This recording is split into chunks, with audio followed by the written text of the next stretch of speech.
Hello friends, welcome to my channel. आज की class में हम लोग साइंस पैडागोजी के छठे टॉपिक को डिस्कस करेंगे, जिसका नाम है आपका प्रोसेस स्किल यानी कि प्रक्रिया कौशल।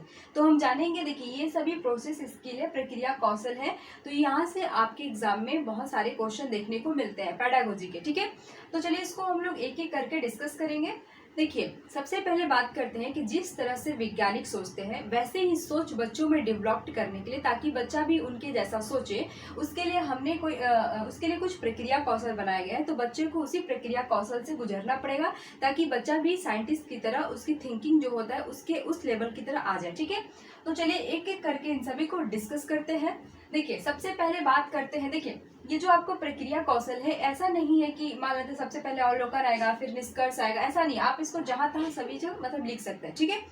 तो चलिए देखते हैं इसको। पहला मैंने यहाँ पर लिखा है ऑब्जर्वेशन। तो देखिए, ऑब्जर्वेशन को हिंदी में क्या बोलते हैं? अवलोकन, ठीक है। एक मिनट। हाँ, देखिए ऑब्जर्वेशन को हिंदी में क्या बोलते हैं? अवलोकन बोलते हैं, ठीक है। देखिए, जैसे ही आप कोई वस्तु देखने लगते हैं, मान लेते हैं आपका ध्यान किसी वस्तु पर गया और आप उसको ऑब्जर्व करना शुरू कर देते हैं, उसको ध्यान से देखने लगते हैं, तो आपके ब्रेन में क्या होता है? थिंकिंग प्रोसेस शुरू हो जाती है। आप उस वस्तु के प्रति सोचना शुरू कर देते हैं, जिस वस्तु को आप गौर से देख रहे हैं, ऑब्जर्व कर रहे हैं, अवलोकन कर रहे हैं, ठीक है। तो ये क्या करता है? ऑब्जर्वेशन स्टार्ट थिंकिंग प्रोसेस, हमारी थिंकिंग प्रोसेस को स्टार्ट कर देता है, ठीक है। इसके बाद बात करते हैं, देखिए हम अपने आसपास कोई भी चीजों को ऑब्जर्व कर रहे हैं, तो क्या करना है? अवलोकन कर रहे हैं, तो हम अपने पांचों सेंस ऑर्गन का यूज करेंगे, ठीक है। ऐसा नहीं है कि अगर कोई कहता है कि आप इन चीजों को ऑब्जर्व करें तो आपको लगता है कि सिर्फ आंखों का यूज होता है। नहीं, हमारी जो 5 ज्ञानेंद्रिय, 5 सेंस ऑर्गन है, उन सभी का यूज हम ऑब्जर्वेशन में करते हैं। सपोज कीजिए कि किसी बच्चे की आंखों में प्रॉब्लम है, वो आंखों से देख नहीं सकता है, तो क्या वो चीजों को ऑब्जर्व नहीं करेगा? बिल्कुल करेगा। तो वो कैसे करेगा? या तो वो सुन के करेगा, हियरिंग, टच करके करेगा, या टेस्ट करके कर सकता है, स्मेल करके कर सकता है, या फिर आंखों से किसी वस्तु को देख के कर सकता है। यानी कि हम 5 चीजों का यूज करेंगे, और इन्हीं 5 चीजों का यूज करके हम उस वस्तु में क्या डिफरेंट है, क्या सिमिलरिटी मतलब समानता है, क्या उन दोनों में विभिन्नता है, इसको पता लगा सकते हैं, ठीक है। यहाँ पर देखिए, अवलोकन का ध्यान, अवलोकन का जो फोकस है, जो ऑब्जर्वेशन का हमारा फोकस है, वो किस पर होना चाहिए? क्या, व्हाट पर होना चाहिए, और हाउ यानी कि कैसे पर होना चाहिए, ना कि वाई पर होना चाहिए। आप ऑब्जर्वेशन में वाई नहीं लगा सकते, आप व्हाट लगा सकते हैं। क्या है, कैसे है, क्या है, कैसे है। अगर आप क्यों यहाँ पर नहीं पूछ सकते हैं ऑब्जर्वेशन में, ठीक है। तो ऑब्जर्वेशन में याद रखिएगा कि अवलोकन का ध्यान यानी कि ऑब्जर्वेशन का फोकस आपका किस पर होना चाहिए? व्हाट पर होना चाहिए और हाउ पर होना चाहिए, ठीक है। और ऑब्जर्वेशन आपका पांचों सेंस ऑर्गन्स होगा। जैसे ही किसी वस्तु का आप ऑब्जर्वेशन करना शुरू करेंगे, आपके दिमाग में थिंकिंग प्रोसेस स्टार्ट हो जाएगी। ये समझ में आया? दूसरे की बात करते हैं, मैंने लिखा है यहाँ पर इन्फेयरिंग यानी कि निष्कर्ष। देखिए, मैंने लिखा है कि ऑब्जर्वेशन के बाद आप क्या कंक्लूजन निकाल रहे हैं अपने लॉजिक के आधार पर, उसे ही क्या बोलते हैं? निष्कर्ष बोलते हैं। और ये भी याद रखिएगा कि निष्कर्ष चेंज भी हो सकता है, ठीक है, क्योंकि आप यहाँ पर अपने लॉजिक के आधार पर निकाल रहे हो उसका निष्कर्ष, ठीक है। तो ये बात करते हैं कि जैसे मान लेते हैं किसी वस्तु को आपने ऑब्जर्व करना शुरू किया, आपके दिमाग में थिंकिंग प्रोसेस शुरू हो गई, ठीक है। इसके बाद आप देख रहे हैं कि अच्छा, हमने इस चीज को देखा, तो इससे निष्कर्ष क्या निकला, रिजल्ट क्या निकला देखने का, तो वो होता है आपका निष्कर्ष, इन्फेयरिंग होता है, ठीक है। इसको हम एक एग्जाम्पल के थ्रू समझेंगे। देखिए, अभी आपने कार्बोहाइड्रेट चैप्टर में मैंने आपको स्टार्च का टेस्ट करने के लिए बताया था, ठीक है। सपोज कीजिए कि आपको किसी फूड में स्टार्च का पता लगाना है, तो उस फूड का आप क्या करेंगे? पेस्ट लेंगे, ठीक है। और उस पेस्ट में आप 2-3 बूंद आयोडीन सोल्यूशन डाल रहे हैं, ठीक है। और ये प्रोसेस को बच्चे ऑब्जर्व कर रहे हैं, ठीक है। या फिर आप भी समझिए कि आप नहीं समझिए कि बच्चे ऑब्जर्व कर रहे हैं, और ये प्रक्रिया, आप क्रियाकलाप उसके सामने करा रहे हैं। कोई भी फूड पेस्ट लिए, उसमें आपने क्या किया? आयोडीन सोल्यूशन डाला 2-3 बूंद। जैसे ही इसमें आयोडीन सोल्यूशन गया, ये जो आपका सोल्यूशन है ये कैसा हो गया? ब्लू और ब्लैक हो गया। या तो ब्लू कलर का हो जाएगा या ब्लैक कलर का हो जाएगा, ठीक है। तो अब आप बच्चों से पूछेगा कि आपने यहाँ पर क्या अवलोकन किया, इससे आप क्या निष्कर्ष निकाले। तो देखिए, अवलोकन क्या होगा? जब बच्चा के सामने 2 बूंद आयोडीन सोल्यूशन इस टेस्ट ट्यूब में डाले, तो देख रहा है बच्चा कि अरे लो, ये तो ब्लू और ब्लैक कलर का हो गया। यानी कि देखा, ऑब्जर्व किया, ब्लू और ब्लैक। तो ये जो ऑब्जर्वेशन है, अगर ये कलर चेंज हो रहा है तो ये आपका ब्लू और ब्लैक, तो ये आपका ऑब्जर्वेशन होगा, क्योंकि बच्चा ने यहाँ पर ये चीजों को देखा। ये निष्कर्ष नहीं होगा। बहुत बच्चे क्या करते हैं, इसको निष्कर्ष मान लेते हैं कि ब्लू और ब्लैक हो गया, निष्कर्ष नहीं। ये आपका अवलोकन हुआ कि आपने देखा कि ये ब्लू और ब्लैक कलर हो गया, ठीक है। इसके बाद देखिए, अब आप बताइए कि आप इसमें निष्कर्ष और रिजल्ट क्या निकालेंगे। तो आप बताएंगे कि यहाँ पर ब्लू और ब्लैक हो गया, यानी कि इसमें पक्का स्टार्च मौजूद है। ये आपका निष्कर्ष है आपके लॉजिक के आधार पर कि हाँ ये ब्लू और ब्लैक हो गया, तो यानी कि इस फूड पदार्थ में आपका स्टार्च प्रेजेंट है। तो ये आपका निष्कर्ष हुआ, ये आपका रिजल्ट हुआ, ये निष्कर्ष हुआ। ठीक है, इसी तरह से बहुत सारे अवलोकन आपके पेडागोजी के क्वेश्चन में पूछे जाते हैं। ये क्रियाकलाप पूछे जाते हैं, उसमें पूछा जाएगा कि बच्चे ने क्या ऑब्जर्व किया, क्या ये ऑब्जर्वेशन हुआ, क्या ये निष्कर्ष हुआ, इस तरह से पूछे जाते हैं। ठीक है, तो इसको याद रखिएगा कि बच्चे ने यहाँ पर ब्लू और ब्लैक कलर को जो देखा वो ऑब्जर्वेशन हुआ और निष्कर्ष निकाला कि हाँ इसमें स्टार्च प्रेजेंट है। समझ में आया दोनों का। इसके बाद देखिए, इसके बाद आता है प्रिडिक्टिंग। प्रिडिक्टिंग मतलब क्या होता है, पूर्वानुमान, यानी कि घटना फ्यूचर में जो घटना होने वाली है उसका पहले ही अनुमान लगा लेना क्या कहलाता है, प्रिडिक्टिंग कहलाता है, पूर्वानुमान कहलाता है। जैसे कि देखिए यह ऑब्जर्वेशन इन्फेयरिंग मेजरमेंट के आधार पर भविष्य में क्या होगा इसका अनुमान लगाना है। ऑब्जर्वेशन मतलब क्या होता है, अवलोकन, इन्फेयरिंग मतलब निष्कर्ष और मेजरिंग मतलब मापना। इसके आधार पर भविष्य में क्या होगा उसका अनुमान लगाना ही क्या कहलाता है, पूर्वानुमान, प्रिडिक्टिंग कहलाता है। ठीक है, जैसे कि देखिए आप घर में एक आम का पौधा लाए हैं छोटा सा, अब आप रोज उसको ऑब्जर्व कर रहे हैं, कितना वो बढ़ रहा है, कितना ग्रो कर रहा है। ठीक है, कितना उसमें ग्रोथ हो रहा है, रोज ऑब्जर्व कर रहे हैं, निष्कर्ष निकाल रहे हैं, रोज उस पौधे को आप माप रहे हैं। मेजरमेंट मैंने लिखा है मेजरिंग, आप रोज पौधे को माप रहे हैं कि हाँ 15 दिन में इसका ग्रोथ कितना हुआ। ठीक है, अब क्या करेंगे, आप जिस तरह से आप देख रहे हैं उसको ऑब्जर्व कर रहे हैं, उसको माप रहे हैं, उससे निष्कर्ष निकाल रहे हैं, आप पूर्वानुमान लगा लेंगे कि क्या ये पौधा भविष्य में ग्रो करेगा कि नहीं करेगा। ठीक है, आप इतने दिनों में ऑब्जर्व किए तो आपने अनुमान लगाया ना भाई। किसी को जब आप ऑब्जर्व करते हैं तो आपको मालूम चल जाता है कि बढ़ेगा कि नहीं बढ़ेगा, या आगे फ्यूचर में ग्रो करेगा कि नहीं करेगा, यानी कि भविष्य का पहले ही अनुमान लगा रहे हैं। ठीक है, तो ये हुआ, क्या हुआ आपका पूर्वानुमान, प्रिडिक्टिंग हुआ। देखिए प्रिडिक्टिंग जो है ऑब्जर्वेशन बेस्ड होता है, जब तक आप उसका अवलोकन नहीं करेंगे आप पूर्वानुमान कैसे लगाएंगे। तो प्रिडिक्टिंग पूर्वानुमान क्या है, यह अवलोकन बेस्ड होता है, याद रखिएगा, ऑब्जर्वेशन बेस्ड होता है। ठीक है, इसमें क्या होता है, देखिए आप क्या सोचते हो, व्हाट डू यू थिंक, आपको क्या लगता है, क्या ये पौधा आगे फ्यूचर में ग्रो करेगा कि नहीं करेगा। इसमें इस पर फोकस दिया जाता है कि आपको क्या लगता है। ठीक है, व्हाट डू यू थिंक, आप क्या सोचते हैं। ठीक है, भविष्य की बात है कि आप उसके बारे में क्या सोचते हैं, आपको उसके बारे में क्या लगता है, ये आपका आ जाएगा पूर्वानुमान में। ठीक है, यहाँ पर बात करते हैं कि जो आपने पौधा रोपा है, देखेंगे कि क्या ये ग्रो करेगा फ्यूचर में कि नहीं करेगा। ठीक है, अब देखिए यहाँ पर कह रहा है कि पूर्वानुमान यानी कि प्रिडिक्टिंग शिक्षार्थियों को परिकल्पना बनाने, परिकल्पना को मैंने क्या लिखा है यहाँ पर, प्री हाइपोथेसिस होगा। हाँ, यहाँ पर देखिए परिकल्पना यानी कि हाइपोथेसिस होता है, ये इसके बारे में समझेंगे जब हम पढ़ेंगे, अभी इसको रखने देता है। तो पूर्वानुमान क्या करता है, शिक्षार्थियों की परिकल्पना बनाने, प्रासंगिक प्रश्न पूछने और किसी विशेष दिशा में जांच शुरू करने की अनुमति दे देता है। ठीक है, देखिए कैसे देता है, आपने पूर्वानुमान लगाया कि ये पौधा भविष्य में नहीं बढ़ेगा, हमें लगता है कि शायद ये ज्यादा ग्रोथ नहीं करेगा, तो आप क्या करेंगे, उसकी विशेष दिशा में आप जांच शुरू कर देंगे पहले ही अनुमान लगाकर कि ग्रोथ क्यों नहीं करेगा। मैंने यहाँ पर लिखा ना कि जांच शुरू करने की अनुमति देता है, आप जांच शुरू कर देंगे। आप इस पर प्रश्न भी पूछने लगेंगे, कैसे, प्रासंगिक, इससे रिलेटेड कि ये भाई ग्रो क्यों नहीं करेगा, इसमें क्या दिक्कत है। ठीक है, आप परिकल्पना भी बनाने लगेंगे। तो ये क्या करता है कि आपका प्रिडिक्टिंग क्या करेगा, शिक्षार्थियों को परिकल्पना बनाने, प्रासंगिक प्रश्न पूछने और किसी विशेष दिशा में जांच शुरू करने की अनुमति देता है। अभी आपने समझ लिया कि ऑब्जर्वेशन क्या है, निष्कर्ष आप किसे बोलेंगे, और प्रिडिक्टिंग यानी कि पूर्वानुमान क्या है। ठीक है, पूर्वानुमान याद रखिएगा ये ऑब्जर्वेशन बेस्ड होता है, क्वेश्चन इसमें भी आता है। और ये भी याद रखिएगा कि भविष्य में क्या होगा इसका अनुमान लगाना, और व्हाट डू यू थिंक, आप क्या सोचते हैं, आपको क्या लगता है, ये चीजें आएगी आपका किसमें, आपको क्या लगता है कि क्या ये पौधा भविष्य में ग्रो करेगा कि नहीं करेगा। इस तरह की क्वेश्चन आपका किसमें आ जाएगा, प्रिडिक्टिंग यानी कि पूर्वानुमान में आ जाएगा। ठीक है, चलिए अब हम नेक्स्ट देखते हैं। अब नेक्स्ट है आपका मेजरिंग। मेजरिंग का मतलब क्या होता है, मापना। आप किसी वस्तु की लंबाई, ऊंचाई, उसकी लेंथ, ब्रेथ, हाइट, इन सबको मापते हैं। तो देखिए मेजरिंग असल में होता क्या है, तो देखिए यहाँ पर मैंने लिखा है कि अवलोकन को प्रमाणित करने की प्रक्रिया है। जब आप कुछ चीज को ऑब्जर्व करते हैं, अवलोकन करते हैं, तो उसको प्रमाणित भी करना है। तो यह क्या है, मेजरिंग क्या है, उसको प्रमाणित करने की एक प्रक्रिया है। ठीक है, देखिए मेजर आप 5 बेसिक चीजों पर कर सकते हैं, बेसिक चीजों का यूज करके। तो पहला क्या है आपका लेंथ, वॉल्यूम, मास जिसको हम वेट बोलते हैं, टेम्परेचर और टाइम के आधार पर आप किसी वस्तु को माप सकते हैं, उसका मेजर कर सकते हैं।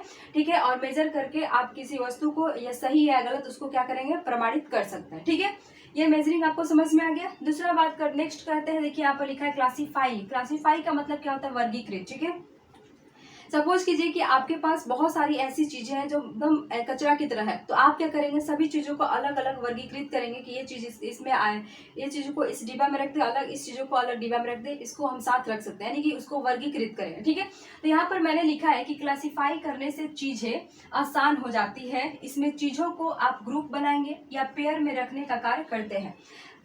कोई भी चीजों को आप क्लासिफाई कर रहे हैं, वर्गीकृत करें, तो आप एक ग्रुप बना सकते हैं या फिर पेयर बनाकर उसको अलग कर सकते हैं। ठीक है, इसके बाद देखिए कि हम किसी ऑब्जेक्ट को उसकी सिमिलरिटी मतलब उसकी समानता और डिफरेंस के आधार पर क्या करेंगे, क्लासिफाई कर सकते हैं। देखिए ये चीज इससे अलग है तो हम इसको अलग रखेंगे, ये चीज बिल्कुल दोनों सेम है, समान है, समानता है, तो इन दोनों को एक साथ रखेंगे। इस तरह से आप क्या करते हैं, किसी चीज को क्लासिफाई करते हैं। तो देखिए क्लासिफाई करना हम बच्चों को कैसे सिखा रहे हैं। सपोज कीजिए हम बच्चों को बोलते हैं कि कौन चीज लिविंग है कौन नॉन लिविंग है, तो एक आपका लिविंग थिंग्स में अलग चीजें हो जाएंगी, एक आपका नॉन लिविंग अलग हो जाएगी। बच्चा यहाँ तक क्लासिफाई करने के लिए सीख गया। अब बच्चों को आगे मालूम है कि देखिए लिविंग तो आपका प्लांट भी है और लिविंग आपका एनिमल भी है, तो पहले तो हम इसे लिविंग में रखें कि ये पहले एक लिविंग में है। ठीक है, अब हम जानेंगे कि इन दोनों को भी भाई वर्गीकृत करना है कि आपका एनिमल अलग होगा, ये चल सकते हैं, और प्लांट आपका स्थिर रहेगा, दोनों लेकिन लिविंग है। ठीक है, फिर बच्चा और बड़ा होगा तो फिर क्या करेगा, वो एनिमल को क्लासिफाई करेगा कि कुछ एनिमल आपका अंडे देते हैं, सॉरी बच्चे देते हैं, और कुछ एनिमल आपका अंडे देते हैं।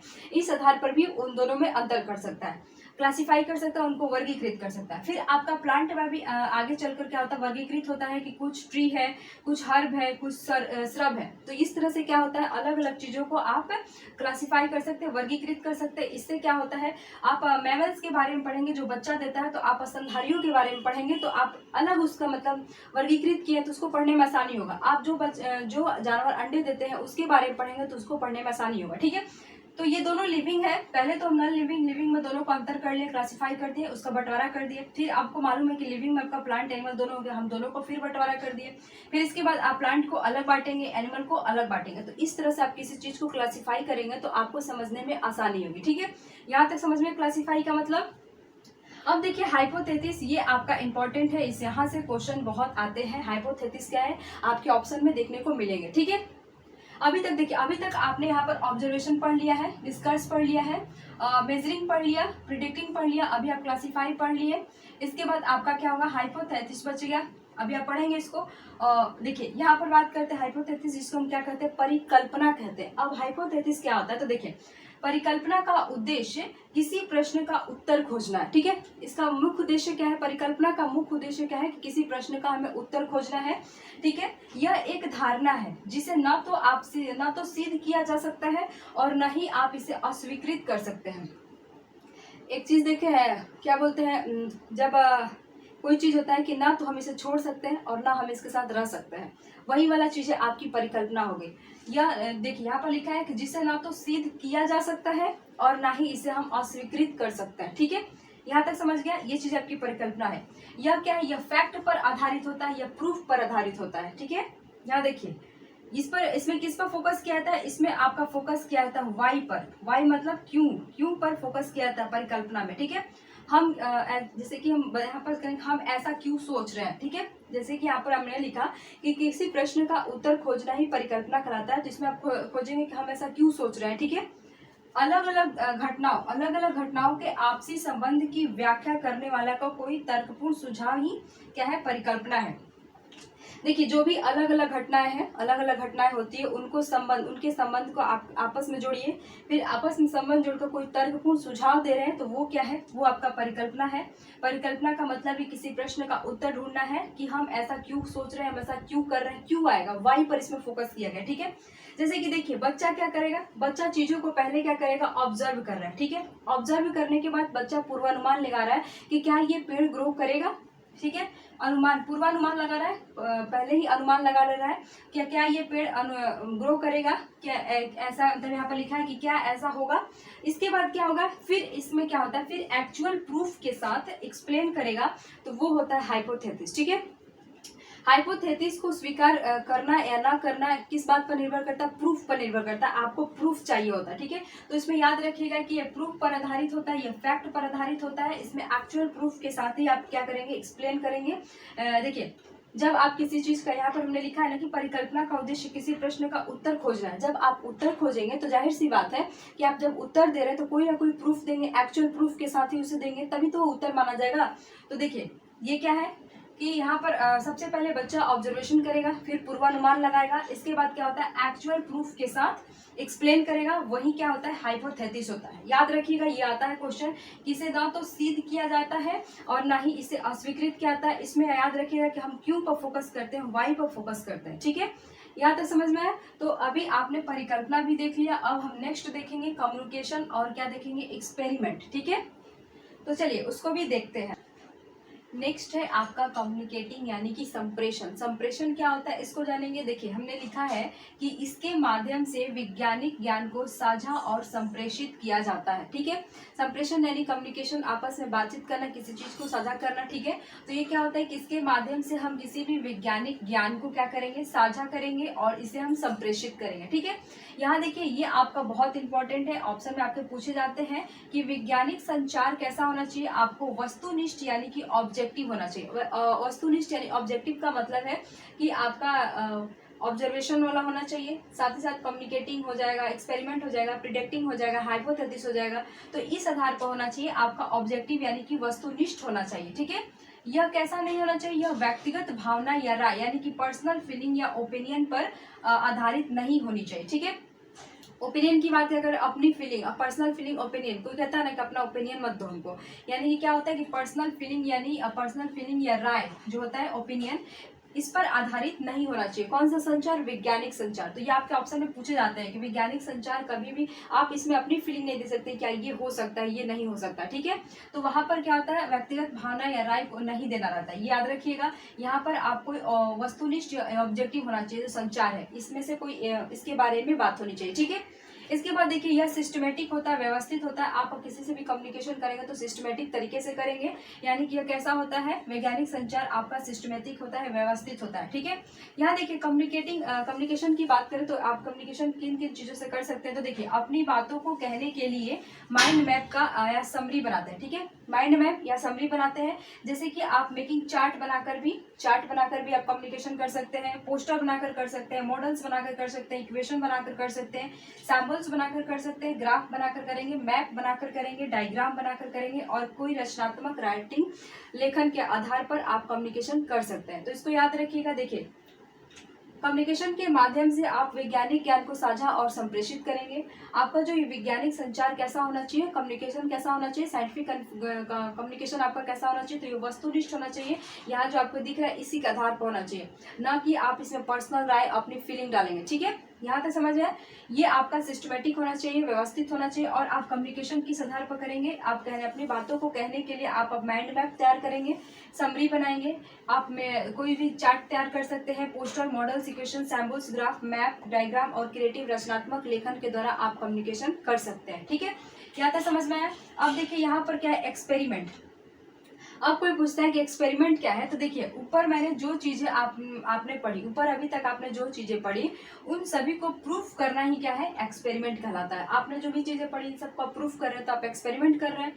देखिए एक्सपेरिमेंट कभी भी काल्पनिक नहीं होता, इसे याद रखिएगा कि एक्सपेरिमेंट आपका कभी भी काल्पनिक नहीं होगा, लेकिन यह कल्पना के आधार पर ही प्रयोग किए जाते हैं। ठीक है, जैसे कि मान लेते हैं वही आपने आयोडीन सोल्यूशन वाला देखा, जैसे कि मान लेते हैं ये कोई फूड का चूर्ण हुआ, यानी कि मान लेते हैं ये कोई पदार्थ फूड का इसमें चूर्ण डाला हुआ है, इसमें 2-3 बूंद आयोडीन डाल रहे हैं, तो आपको कैसे मालूम है कि इसमें स्टार्च है। आप भाई कल्पना किए होंगे पहले कि देखते हैं इसका कलर कैसा होता है जिसमें स्टार्च है। तो क्या होता है, ये कल्पना के आधार पर प्रयोग किया जाता है, लेकिन यह काल्पनिक नहीं होता। एक्सपेरिमेंट कभी भी काल्पनिक नहीं होगा, बल्कि कल्पना के आधार पर प्रयोग किया था। ठीक है, तो अभी आपका यहाँ पर आपका ये प्रोसेस स्किल समाप्त होता है। अब इसके